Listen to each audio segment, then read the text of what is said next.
Zamonaviy uylarni qanday ko'rinishda bo'lishini taxminan hamma biladi, lekin hech ham bir shiftlarga, ya'ni patologlarga e'tibor berganmiz.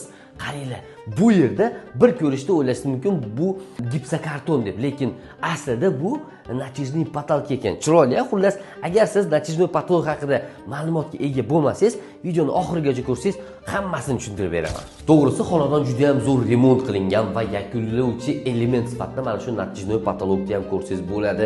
Bachkana emas, uyni bilan to'ldirganda qaranglar, buni podsvetkalar bor atrofida, o'rtasida va chuqurlashtirilgan kirgan galogenlar bor. Endi sizni talabingizga qarab, atroflariga ham podsvetka qilib bergan, juda ham chiroyli ko'rinadi. Koridorda xuddi shunaqa qilingan. Xullas, zamonaviy patologlarning ko'rinishi mana shunaqa bo'lar ekan. Masalan, mana shu kvartira natijnoy patolog bo'lgan va u qay darajada yarashgan va qanaqa ko'rinishda bo'lishini hozir ko'rsataman.